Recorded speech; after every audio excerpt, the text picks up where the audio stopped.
ओम शांति। 9 जनवरी 2025 के ईश्वरीय महावाक्य।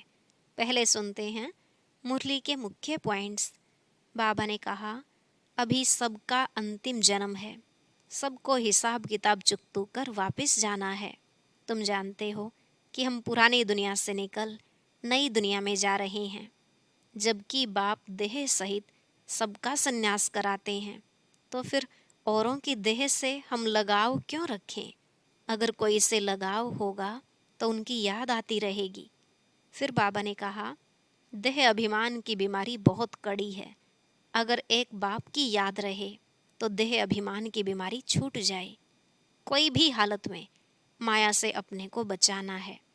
पतित को अपने विकर्मों का दंड जरूर भोगना पड़ता है। आत्मा क्या है, उसमें कैसे अविनाशी पार्ट भरा हुआ है, इन गुह्य बातों को अच्छे अच्छे बच्चे भी पूरी तरह नहीं समझते, सिर्फ मोटी रीति याद करते हैं। यथार्थ याद ही जास्ती फलदायक होती है।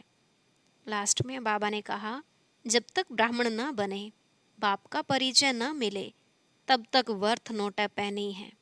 परंतु अपने मर्तबे का अभिमान देखो कितना है।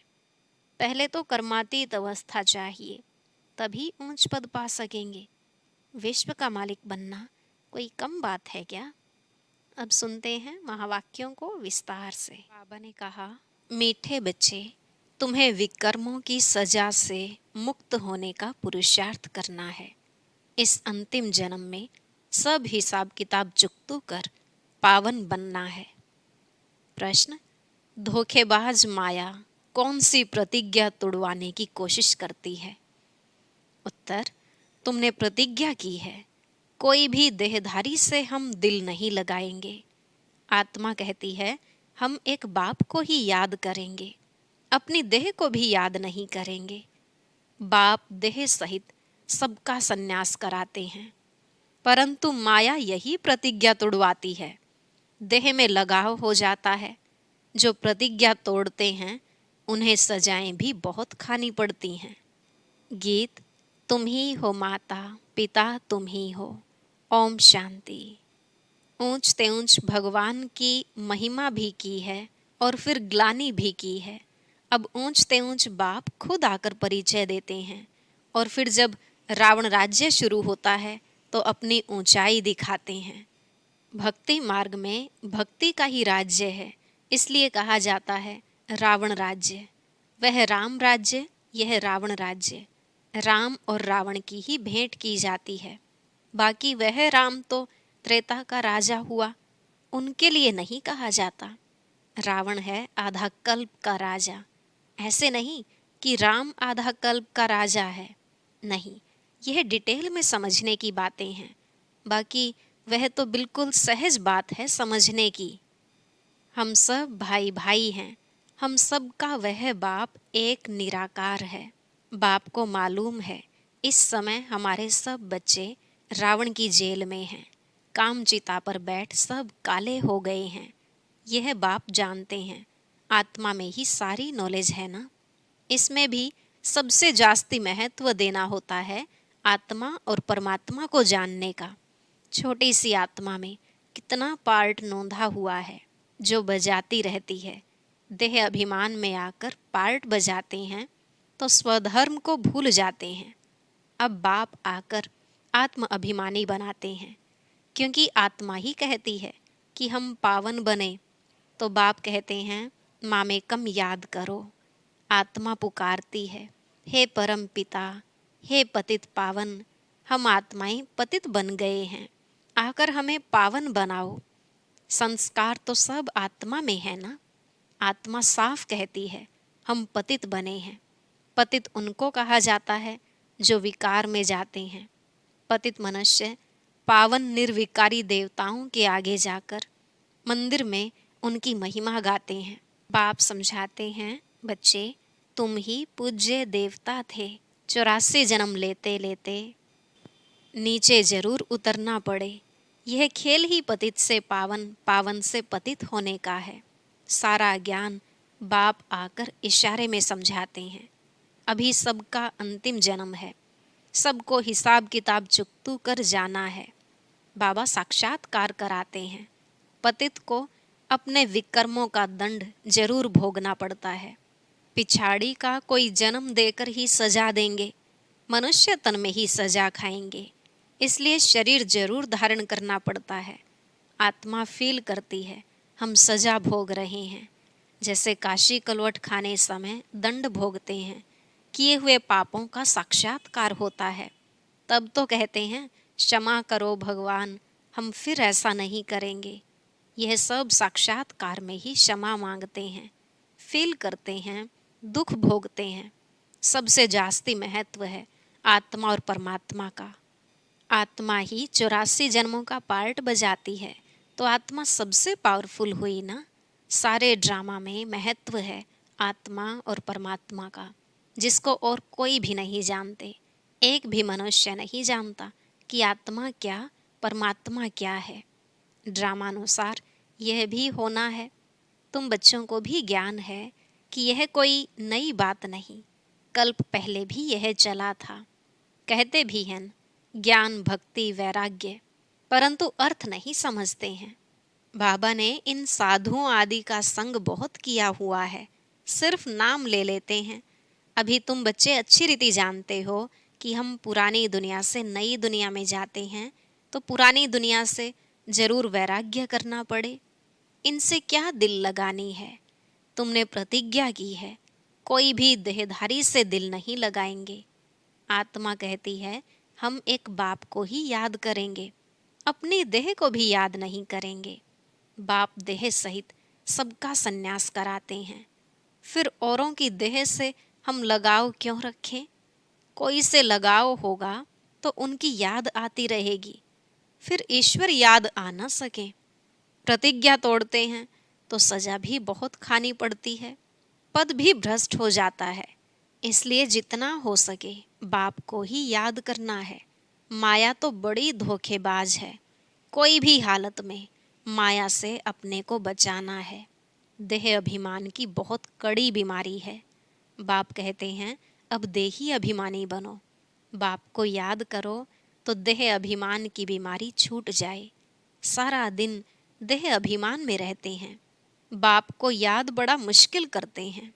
बाबा ने समझाया है हथकार्डे दिल यार्डे, जैसे आशिक माशुक धंधा आदि करते भी अपने माशुक को ही याद करते रहते। अब तुम आत्माओं को परमात्मा से प्रीत रखनी है तो उनको ही याद करना चाहिए ना। तुम्हारी एम ऑब्जेक्ट ही है कि हमको देवी देवता बनना है, उसके लिए पुरुषार्थ करना है। माया धोखा तो जरूर देगी, अपने को उनसे छुड़ाना है, नहीं तो फंस मरेंगे, फिर ग्लानि भी होगी, नुकसान भी बहुत होगा। तुम बच्चे जानते हो कि हम आत्मा बिंदी हैं, हमारा बाप भी बीज रूप नॉलेजफुल है। यह बड़ी वंडरफुल बातें हैं। आत्मा क्या है, उसमें कैसे अविनाशी पार्ट भरा हुआ है, इन गुह्य बातों को अच्छे अच्छे बच्चे भी पूरी तरह नहीं समझते हैं। अपने को यथार्थ रीति आत्मा समझें और बाप को भी बिंदी मिसल समझ याद करें। वह ज्ञान का सागर है, बीज रूप है, ऐसा समझ बड़ा मुश्किल याद करते हैं। मोटे ख्यालात से नहीं, इसमें महीन बुद्धि से काम लेना होता है। हम आत्मा हैं, हमारा बाप आया हुआ है, वह बीज रूप नॉलेजफुल है, हमको नॉलेज सुना रहे हैं। धारणा भी मुझ छोटी सी आत्मा में होती है। ऐसे बहुत हैं जो मोटी रीति सिर्फ कह देते हैं आत्मा और परमात्मा, लेकिन यथार्थ रीति बुद्धि में आता नहीं है। नाक से तो मोटी रीति याद करना भी ठीक है, परंतु वह यथार्थ याद जास्ती फलदायक है। वह इतना ऊंच पद पा नहीं सकेंगे, इसमें बड़ी मेहनत है। मैं आत्मा छोटी सी बिंदु हूँ, बाबा भी इतनी छोटी सी बिंदु है, उनमें सारा ज्ञान है। यह भी यहाँ तुम बैठे हो तो कुछ बुद्धि में आता है, लेकिन चलते फिरते वह चिंतन रहे सो नहीं, भूल जाते हैं। सारा दिन वही चिंतन रहे, यह है सच्ची सच्ची याद। कोई सच बताते नहीं हैं कि हम कैसे याद करते हैं, चार्ट भल भेजते हैं, परंतु यह नहीं लिखते कि ऐसे अपने को बिंदी समझ और बाप को भी बिंदी समझ याद करता हूँ। सच्चाई से पूरा लिखते नहीं हैं। भल बहुत अच्छी अच्छी मुरली चलाते हैं, परंतु योग बहुत कम है, देह अभिमान बहुत है। इस गुप्त बात को पूरा समझते नहीं, सिमरण नहीं करते हैं। याद से ही पावन बनना है। पहले तो कर्मातीत अवस्था चाहिए ना, वही उच्च पद पा सकेंगे। बाकी मुरली बजाने वाले तो ढेर हैं, लेकिन बाबा जानते हैं योग में रह नहीं सकते। विश्व का मालिक बनना कोई मासी का घर थोड़ी ही है। वह अल्प काल के मर्तबे पाने के लिए भी कितना पढ़ते हैं। सोर्स ऑफ इनकम अब हुई है, आगे थोड़े ही बैरिस्टर आदि इतना कमाते थे, अभी कितनी कमाई हो गई है। बच्चों को अपने कल्याण के लिए एक तो अपने को आत्मा समझ यथार्थ रीति बाप को याद करना है, और त्रिमूर्ति शिव का परिचय औरों को भी देना है। सिर्फ शिव कहने से समझेंगे नहीं, त्रिमूर्ति तो जरूर चाहिए। मुख्य हैं ही दो चित्र, त्रिमूर्ति और झाड़। सीढ़ी से भी झाड़ में जास्ती नॉलेज है। यह चित्र तो सबके पास होने चाहिए। एक तरफ त्रिमूर्ति गोला, दूसरे तरफ झाड़। यह पांडव सेना का फ्लैग झंडा होना चाहिए। ड्रामा और झाड़ की नॉलेज भी बाप देते हैं। लक्ष्मी नारायण विष्णु आदि कौन हैं, यह कोई समझते नहीं। महालक्ष्मी की पूजा करते हैं, समझते हैं लक्ष्मी आएगी। अब लक्ष्मी को धन कहाँ से आएगा? 4 भुजा वाले, 8 भुजा वाले कितने चित्र बना दिए हैं, समझते कुछ भी नहीं। 8-10 भुजा वाला कोई मनुष्य तो होता नहीं, जिसको जो आया सो बनाया, बस चल पड़ा। कोई ने मत दी कि हनुमान की पूजा करो, बस चल पड़ा। दिखाते हैं संजीवनी बूटी ले आया, उसका भी अर्थ तुम बच्चे समझते हो। संजीवनी बूटी तो है मन मना भव। विचार किया जाता है, जब तक ब्राह्मण न बने, बाप का परिचय न मिले, तब तक वर्थ नोटे पहनी है। मर्तबे का मनुष्यों को कितना अभिमान है, उन्हों को तो समझाने में बड़ी मुश्किलात है। राजाई स्थापन करने में कितनी मेहनत लगती है। वह है बाहुबल, यह है योग बल। यह बातें शास्त्रों में तो है नहीं। वास्तव में तुम कोई शास्त्र आदि रेफर नहीं कर सकते हो। अगर तुमको कहते हैं तुम शास्त्रों को मानते हो, बोलो हाँ, यह तो सब भक्ति मार्ग के हैं। अभी हम ज्ञान मार्ग पर चल रहे हैं। ज्ञान देने वाला, ज्ञान का सागर एक ही बाप है। इनको रूहानी ज्ञान कहा जाता है। रूह बैठ रूहों को ज्ञान देते हैं। वह मनुष्य मनुष्य को देते हैं। मनुष्य कभी स्पिरिचुअल नॉलेज दे न सके। ज्ञान का सागर पतित पावन, लिबरेटर, सदगति दाता एक ही बाप है। बाप समझाते रहते हैं यह करो। अब देखें शिव जयंती पर कितना धमचक्र मचाते हैं। ट्रांसलाइट के चित्र छोटे भी हों जो सबको मिल जाएं। तुम्हारी तो है बिल्कुल नई बात, कोई समझ ना सके। खूब अखबारों में डालना चाहिए, आवाज़ करना चाहिए। सेंटर्स खोलने वाले भी ऐसे चाहिए। अभी तुम बच्चों को ही इतना नशा नहीं चढ़ा हुआ है। नंबरवार पुरुषार्थ अनुसार समझते हैं। इतने ढेर ब्रह्मा कुमार कुमारियां हैं। अच्छा, ब्रह्मा का नाम निकाल, कोई का भी नाम डालो, राधे कृष्ण का नाम डालो। अच्छा, फिर ब्रह्मा कुमार कुमारियां कहाँ से आएंगे? कोई तो ब्रह्मा चाहिए ना, जो मुख वंशावली बीके हों। बच्चे आगे चलकर बहुत समझेंगे। खर्चा तो करना ही पड़ता है। चित्र तो बड़े क्लियर हैं। लक्ष्मी नारायण का चित्र बहुत अच्छा है। अच्छा, मीठे मीठे सिकिलधे, सर्विसेबल, आज्ञाकारी, फरमान बरदार, नंबरवार पुरुषार्थ अनुसार बच्चों प्रति माता पिता बाप दादा का याद प्यार और गुड मॉर्निंग। रूहानी बाप की रूहानी बच्चों को नमस्ते। रूहानी बच्चों की रूहानी बाप दादा को नमस्ते नमस्ते, गुड मॉर्निंग, शुक्रिया बाबा, शुक्रिया। धारणा के लिए मुख्य सार, पहला पॉइंट, कर्मातीत बनने के लिए बाप को महीन बुद्धि से पहचान कर यथार्थ याद करना है। पढ़ाई के साथ साथ योग पर पूरा अटेंशन देना है। दूसरा, स्वयं को माया के धोखे से बचाना है। कोई की भी देह में लगाव नहीं रखना है। सच्ची प्रीत एक बाप से रखनी है, देह अभिमान में नहीं आना है।